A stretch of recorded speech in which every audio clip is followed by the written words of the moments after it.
મિત્રો ટેટ 1ની પરીક્ષા નજીક આવી રહી છે ત્યારે નવા સિલેબસ મુજબ બાળ વિકાસ અને શૈક્ષણિક શાસ્ત્રના ટોપ 50 MCQ આપણે આ વિડીયોમાં જોઈશું। આ ટોપિક ખૂબ જ અગત્યનો છે કેમ કે 30 ગુણનો આ ટોપિક છે। 30 પ્રશ્નો આમાંથી પૂછવામાં આવે છે અને 30 ગુણ હોય છે। આ વિડીયોની અંદર આપણે અધ્યેતાઓમાં વ્યક્તિગત ભિન્નતા, ભાષા, જાતિ, લિંગ, સમુદાય, ધર્મ વગેરે વિશે અગત્યના MCQ જોઈશું। નો આ પાર્ટ 15 છે। આની પહેલાં 14 પાર્ટ અપલોડ થયેલા છે। જોવાના બાકી હોય તો એ પણ જોઈ લેજો। છેલ્લે તમારી ટેસ્ટ પણ લેવામાં આવે છે, તો વિડીયો વ્યવસ્થિત જુઓ, પૂરો જુઓ અને ટેસ્ટ આપી તમે તમારું નોલેજ પણ ચેક કરી શકો છો। એ સિવાય ફ્રીમાં આની PDF પણ તમને પ્રોવાઈડ કરાવવામાં આવશે। તો જોઈએ ખૂબ જ અગત્યનો આ વિડીયો। વ્યક્તિગત ભિન્નતાનો અર્થ શું છે? અહીં સાચો જવાબ આવશે માનસિક, શારીરિક, ભાવનાત્મક અને સામાજિક લાક્ષણિકતાઓના આધારે વ્યક્તિઓ વચ્ચેનો તફાવત એટલે વ્યક્તિગત ભિન્નતા। વ્યક્તિગત ભિન્નતાના મુખ્ય કારણો ક્યાં છે? જવાબ આવશે વારસો અને વાતાવરણની જટિલ આંતરક્રિયા। આ બંને જવાબદાર છે વ્યક્તિગત ભિન્નતા માટે કે આ વ્યક્તિને કેવો વારસો મળે છે તેના માતા પિતા, દાદા દાદી તરફથી અને કેવા વાતાવરણમાં તે રહે છે તે। વ્યક્તિગત ભિન્નતાના આધારે શિક્ષણનો મુખ્ય સિદ્ધાંત શું છે? બાળક કેન્દ્રી શિક્ષણ અને વિવિધ શિક્ષણ શૈલીઓનો ઉપયોગ કરવો। Option B. કઈ પરિસ્થિતિ વ્યક્તિગત ભિન્નતાને સૌથી વધુ પ્રોત્સાહન આપે છે? લવચિક અભ્યાસક્રમ અને વિવિધ શિક્ષણ પ્રવૃત્તિઓ। Option B. વર્ગખંડમાં વ્યક્તિગત ભિન્નતાનો આદર કરવા માટે શિક્ષકે શું કરવું જોઈએ? વિવિધ શીખવાની જરૂરિયાતોને અનુરૂપ ભિન્નલક્ષી સૂચના પ્રદાન કરવી જોઈએ। ભારતના વર્ગખંડોમાં ભાષાકીય ભિન્નતા શું દર્શાવે છે? શીખવા માટે એક મહત્વપૂર્ણ સંસાધન અને સંપત્તિ દર્શાવે છે। શિક્ષકે બહુભાષી વર્ગખંડમાં કયો અભિગમ અપનાવવો જોઈએ? જવાબ આવશે બધા બાળકોને તેમની માતૃભાષાનો ઉપયોગ કરવાની છૂટ આપવી અને અન્ય ભાષાઓ શીખવા પ્રોત્સાહિત કરવા જોઈએ।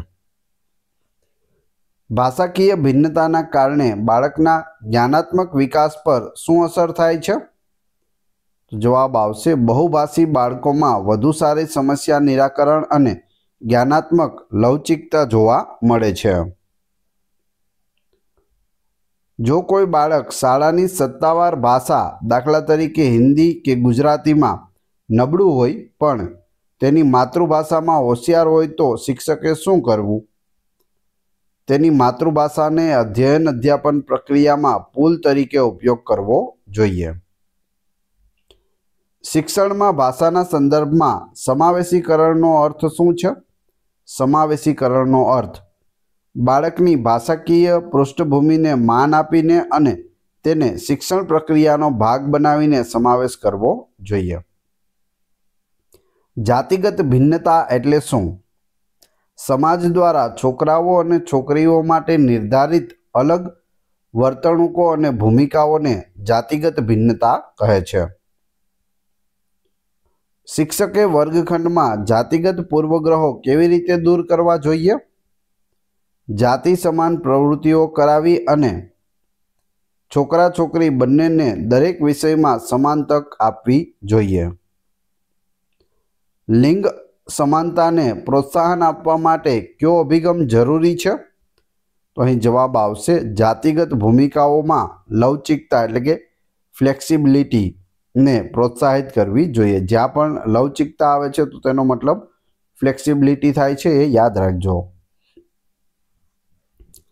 જો કોઈ છોકરો વર્ગખંડમાં રસોઈના વિષયમાં રસ લે તો શિક્ષકે શું કરવું જોઈએ? તેની રુચિને માન આપવું અને પ્રોત્સાહિત કરવું જોઈએ। પાઠ્યપુસ્તકોમાં જાતિ સમાનતા કેવી રીતે દર્શાવવી જોઈએ? વિવિધ વ્યવસાયોમાં સ્ત્રીઓ અને પુરુષો બંનેની સક્રિય અને સમાન રજૂઆત કરવી જોઈએ। Option C. સમુદાય આધારિત ભિન્નતા શિક્ષણને કેવી રીતે અસર કરે છે? વિવિધ શીખવાની પૃષ્ઠભૂમિ, સાંસ્કૃતિક મૂલ્યો અને જ્ઞાન સાથે વર્ગખંડને સમૃદ્ધ બનાવે છે. શિક્ષકે વિદ્યાર્થીના ધાર્મિક તહેવારો અને સંસ્કૃતિઓ પ્રત્યે કેવો અભિગમ અપનાવવો જોઈએ? જવાબ આવશે તમામ ધર્મો અને સંસ્કૃતિઓ પ્રત્યે આદર અને સન્માન દર્શાવવું જોઈએ. Option C. વિવિધ સંસ્કૃતિઓ ધરાવતા વર્ગખંડમાં અધ્યયન માટે કઈ પદ્ધતિ શ્રેષ્ઠ છે?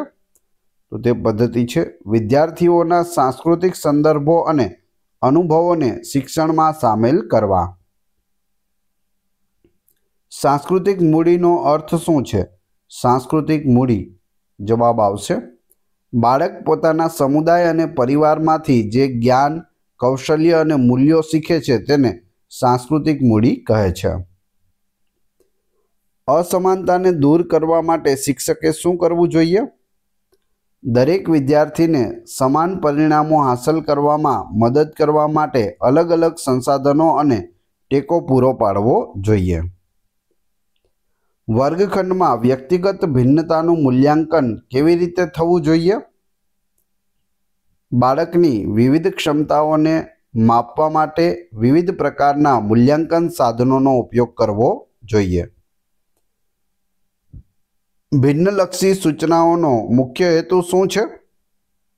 વિદ્યાર્થીઓની તૈયારી, રુચિઓ અને શીખવાની શૈલીના આધારે અધ્યયન સામગ્રીને સમાયોજિત કરવી જોઈએ. શીખવાની ક્ષમતા ધરાવતા બાળકને કેવી રીતે શીખવું જોઈએ? તેની જરૂરિયાતોને અનુરૂપ વ્યક્તિગત શૈક્ષણિક યોજના અને વિશેષ સાધનોનો ઉપયોગ કરવો જોઈએ. પ્રતિભાશાળી વિદ્યાર્થીઓને કેવી રીતે પ્રોત્સાહિત કરવા જોઈએ? તેમના માટે સમૃદ્ધ અભ્યાસક્રમ અને વધુ પડકારરૂપ પ્રવૃત્તિઓ પૂરી પાડવી જોઈએ. સમાવેશી શિક્ષણનો મુખ્ય ઉદ્દેશ શું છે? તો જવાબ આવશે તમામ વિદ્યાર્થીઓને તેમની ભિન્નતાઓ હોવા છતાં એક જ વર્ગખંડમાં ગુણવત્તાયુક્ત શિક્ષણ પ્રદાન કરવું જોઈએ. મિત્રો, જવાબ આવડતો હોય તો સાથે સાથે તમે કમેન્ટ બોક્સમાં જવાબ પણ આપી શકો છો. પ્રશ્નક્રમ લખી અને તમે ABCD એ રીતે જવાબ લખી શકો છો. વિડીયો પસંદ આવી રહ્યો હોય તો લાઈક અવશ્ય કરી દેજો અને ચેનલ ઉપર નવા હોય તો ચેનલને સબસ્ક્રાઈબ કરવાનું ના ભૂલશો. બાજુમાં આપેલા બેલને પણ પ્રેસ કરી દેજો જેથી રોજે રોજ આપને નવા વિડીયો મળતા રહેશે. દરરોજ આ ચેનલ ઉપર 2 વિડીયો છે તે અપલોડ કરવામાં આવી રહ્યા છે. જોઈએ આગળ. શિક્ષકે શિક્ષણની કઈ શૈલીઓને ધ્યાનમાં લેવી જોઈએ? જવાબ આવશે દ્રશ્ય, શ્રાવ્ય અને ગતિ સંવેદનાત્મક ત્રણેય શૈલીઓને ધ્યાનમાં લેવી જોઈએ. સહકારી અધ્યયનમાં વ્યક્તિગત ભિન્નતાનું શું મહત્વ છે? જવાબ આવશે વિવિધ ક્ષમતાઓ ધરાવતા વિદ્યાર્થીઓ એકબીજાને શીખવવામાં અને મદદ કરવામાં સક્ષમ બને છે. સહકારી અધ્યયનમાં વ્યક્તિગત ભિન્નતાનું મહત્વ છે. જો કોઈ બાળક નવા વિચારો ઉત્પન્ન કરવામાં ખૂબ સારું હોય તો તે કઈ ભિન્નતા દર્શાવે છે? સર્જનાત્મકતાની ભિન્નતા દર્શાવે છે. શાળાના વાતાવરણમાં સહિષ્ણુતા કેળવવી શા માટે જરૂરી છે? ધર્મ, જાતિ અને સમુદાયના તફાવતો હોવા છતાં બાળકોને એકબીજાના તફાવતોનો સ્વીકાર કરવા માટે. શિક્ષકે વર્ગખંડમાં બહુસાંસ્કૃતિક શિક્ષણને કેવી રીતે પ્રોત્સાહિત કરવું જોઈએ? વિવિધ સંસ્કૃતિઓ અને સમુદાયોના ઇતિહાસ, કલા અને તહેવારોની ઉજવણી કરવી જોઈએ. કયું પરિબળ વ્યક્તિગત ભિન્નતાના માપન માટે ઉપયોગી છે? બુદ્ધિ કસોટીઓ એટલે કે IQ ટેસ્ટ અને વ્યક્તિગત કસોટીઓ. ભાષાકીય ભિન્નતાના સંદર્ભમાં કોડ સ્વિચિંગ એટલે શું? એક જ વાતચીતમાં એક ભાષામાંથી બીજી ભાષામાં સ્થાનાંતરિત થવું તેને કોડ સ્વિચિંગ કહે છે. હું ગુજરાતીમાં બોલતો તમારી સાથે ઇંગ્લિશમાં વાત કરવા માંડું અથવા તો હિન્દી શબ્દો બોલવા માંડું, વચ્ચે હિન્દી શબ્દો આવી જતા હોય તો તેને કોડ સ્વિચિંગ કહે છે. જો કોઈ બાળક તેના ધર્મના કારણે અમુક પ્રવૃત્તિઓમાં ભાગ ન લઈ શકે તો શિક્ષકે શું કરવું જોઈએ? જવાબ આવશે તેની ધાર્મિક માન્યતાઓનો આદર કરવો અને તેને અન્ય વૈકલ્પિક પ્રવૃત્તિ છે તે પૂરી પાડવી જોઈએ. વ્યક્તિગત ભિન્નતાના આધારે અભ્યાસક્રમ કેવો હોવો જોઈએ? લવચિક એટલે કે ફ્લેક્સિબલ, બહુલક્ષી અને બાળકની જરૂરિયાતોને અનુરૂપ હોવો જોઈએ. જાતિગત ભેદભાવની અસર છોકરીઓના શિક્ષણ પર શું પડે છે? તો જવાબ આવશે ગણિત વિજ્ઞાન જેવા વિષયોમાં ઓછો આત્મવિશ્વાસ અને ઓછી ભાગીદારી જોવા મળે છે. શિક્ષકે શારીરિક ભિન્નતા ધરાવતા બાળક માટે શું કરવું જોઈએ? વર્ગખંડના વાતાવરણને તેના માટે સુલભ બનાવવું જોઈએ, જેમ કે રેમ્પ, યોગ્ય બેઠક વ્યવસ્થા પણ કરવી જોઈએ. વ્યક્તિગત ભિન્નતાના આધારે લક્ષ્યો કેવા હોવા જોઈએ? દરેક વિદ્યાર્થીની ક્ષમતા અને સંભવિતતાના આધારે વ્યક્તિગત રીતે સેટ કરવા જોઈએ. લિંગ આધારિત ભિન્નતા કેવી હોય છે? જૈવિક અને આનુવંશિક હોય છે. જો કોઈ શિક્ષક માને કે ગરીબ સમુદાયના બાળકો અભ્યાસમાં નબળા હોય છે, તો તે શું દર્શાવે છે? સામાજિક આર્થિક પૂર્વગ્રહ દર્શાવે છે. શિક્ષણમાં બહુભાષી પદ્ધતિનો ઉપયોગ શા માટે ફાયદાકારક છે? તે તમામ બાળકોની ભાગીદારી અને અભિવ્યક્તિને પ્રોત્સાહિત કરે છે. વ્યક્તિગત ભિન્નતાને માન આપીને શિક્ષક વર્ગખંડમાં કેવું વાતાવરણ બનાવે છે? સમાવેશી, આદરપૂર્ણ અને સ્વીકાર્ય વાતાવરણ બનાવે છે. ધાર્મિક ભિન્નતાના કારણે ઊભી થતી સંભવિત સમસ્યા શું છે? તો તે છે ધાર્મિક ભેદભાવ અને એકબીજા પ્રત્યે અસહિષ્ણુતા. ભાષા વ્યક્તિગત ભિન્નતામાં કેવું પરિબળ છે? સાંસ્કૃતિક અને જ્ઞાનાત્મક પરિબળ છે. સંવેગાત્મક ભિન્નતા એટલે શું? સંવેગાત્મક ભિન્નતા એટલે વ્યક્તિની લાગણીઓને સમજવા, વ્યક્ત કરવા અને નિયંત્રિત કરવાની ક્ષમતામાં તફાવત. જો કોઈ બાળક તેના સમુદાયના રિવાજોને કારણે શાળાની પ્રવૃત્તિઓમાં અચકાય તો શિક્ષકે શું કરવું જોઈએ? તેના રિવાજોને સમજવા અને જો શક્ય હોય તો પ્રવૃત્તિને તેના માટે સમાયોજિત કરવી. વ્યક્તિગત ભિન્નતા પર આધારિત શિક્ષણનું મહત્વ શું છે? તે બાળકના સર્વાંગી વિકાસ અને શીખવાની શક્યતાઓને મહત્તમ કરે છે. લિંગ સમાનતાને પ્રોત્સાહન આપતી વાર્તાઓનો વર્ગખંડમાં ઉપયોગ કરવો શા માટે મહત્વપૂર્ણ છે? બાળકોમાં જાતિગત ભૂમિકાઓના સ્ટીરિયોટાઇપ્સને તોડવા અને નવા વિચારો દાખલ કરવા માટે. શિક્ષક જ્યારે વિદ્યાર્થીઓને વ્યક્તિગત ગતિએ શીખવા દે છે ત્યારે તે કયા સિદ્ધાંતનું પાલન કરે છે? વ્યક્તિગત ભિન્નતાનો સિદ્ધાંત, ઓપ્શન બી. કયું પરિબળ ધાર્મિક સહઅસ્તિત્વને પ્રોત્સાહિત કરે છે?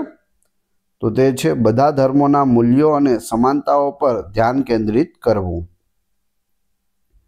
વ્યક્તિગત ભિન્નતાના આધારે શિક્ષકનું અંતિમ ધ્યેય શું હોવું જોઈએ? શિક્ષકનું અંતિમ ધ્યેય હોવું જોઈએ દરેક બાળકને તેની અનન્ય ક્ષમતાઓ અને સંભવિતતા સાથે વિકસાવવું. હવે તમારી ટેસ્ટ જે આપણે વિડીયો જોયો તેમાંથી તમને અહીં પ્રશ્નો પૂછવામાં આવે છે, જેનો જવાબ તમારે ક્રમશઃ કમેન્ટ બોક્સમાં આપવાનો છે. તમારે એવું વિચારવાનું છે કે આવો પ્રશ્ન ડાયરેક્ટ મને પરીક્ષામાં પૂછાયો છે તો આનો જવાબ શું આવે. તમે 2 પ્રશ્નો છે ફક્ત, તો A, B, C કે D એ રીતે પણ જવાબ આપી શકો છો. પ્રશ્ન 1, વ્યક્તિગત ભિન્નતાના મુખ્ય કારણો કયા છે? 4 ઓપ્શન આપેલા છે. 2, શિક્ષકે શિક્ષણની કઈ શૈલીઓને ધ્યાનમાં લેવી જોઈએ? બંનેના જવાબ ક્રમશઃ કમેન્ટ બોક્સમાં આપી દેજો, જેથી મને ખ્યાલ આવે કેટલા લોકો વ્યવસ્થિત વિડીયો જુએ છે. વાત કરીએ પીડીએફની, તો આ વિડીયોની ફ્રી પીડીએફ ટેલિગ્રામ અને વોટ્સઅપ ગ્રુપમાં મળશે, જેની લિંક ડિસ્ક્રિપ્શનમાં આપેલી છે. ત્યાં તમને રોજે રોજ નવી નવી પીડીએફ આપવામાં આવશે. આશા રાખું છું આપને આ વિડીયો પસંદ આવ્યો હશે. લાઇક, કોમેન્ટ, શેર અને સબસ્ક્રાઇબ કરવાનું ના ભૂલશો, જેથી આગળ પણ તમને સારા વિડીયો મળતા રહે. આ ચેનલ ઉપર ઘણા બધા વિડીયો અવેલેબલ છે. તમે ચેનલના નામ ઉપર ક્લિક કરી વિડીયોમાં જઈ બધા જ લેટેસ્ટ વિડીયો જોઈ શકો છો.